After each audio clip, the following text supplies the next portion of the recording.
Yeah. So this is Your Social Dilemma by me, Cash Layton. Let's go. So here are just some facts about anxiety and depression in teens. These are just some general facts. There's a lot of things that can cause anxiety and depression in teens, such as genetics, trauma, environment, chemical imbalances in the brain, substance abuse and misuse, puberty, and negative thought patterns. Those are all things that can cause it.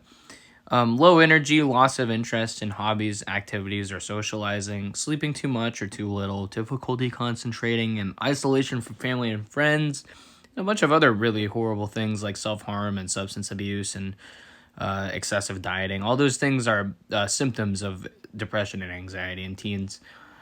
Both conditions are mood disorders, but they're not the same thing.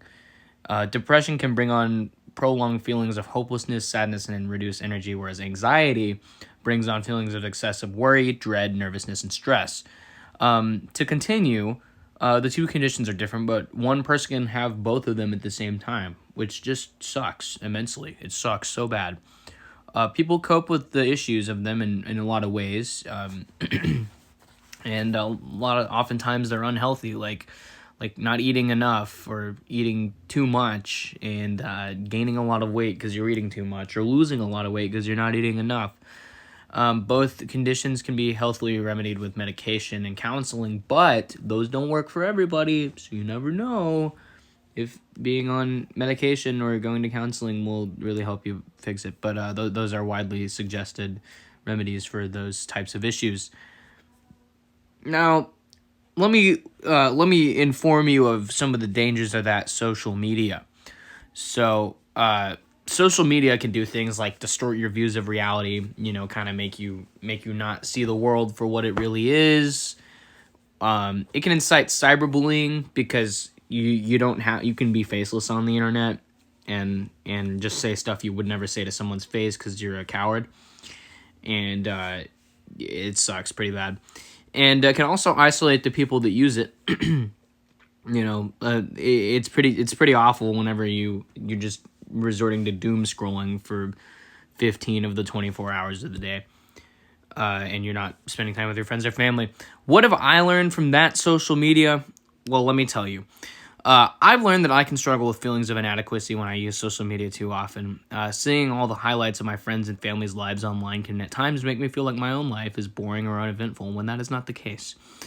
I also have learned that if I get too caught up in social media, I tend to spend less time talking to my friends or hanging out with them or hanging out with my family. I also learned that falling into a constant feed of information or political activism can lead to a really unhealthy and jaded viewpoint of the world. In 2020, I was consumed with sharing activist things and tweeting about the rather turbulent political climate at the time. And I realize now that that I was a very mentally unwell person, and concerning myself with such. Oh, my bad. There's an Instagram notification. That's really ironic, given that this entire thing is about social media. Anyway, yeah, I was concerning myself with these crazy issues that do need attention, but I alone was not going to change just by posting cringe infographics on the internet. So and I was very nihilistic. So not a healthy mindset to be in, especially in a year where everyone was not in a healthy mindset for the most part.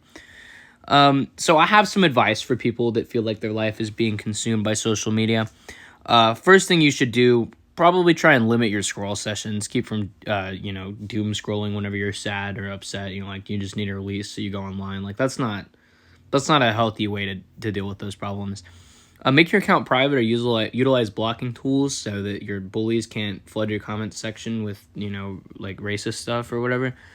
Um, don't post every moment of your life because one, you're gonna miss out on the important things in your life by doing that, and also you're gonna annoy everyone who follows you because nobody wants to see every single moment of your day. I promise you, it's not that interesting, no matter how much you think it is. Don't tweet every thought you have. Like seriously, you're not as funny as you think you are. You're not as smart as you think you are. I mean, that's kind of harsh. Maybe that's not necessarily true, but don't tweet every thought you have. Okay, just don't. It's the same thing as the last one.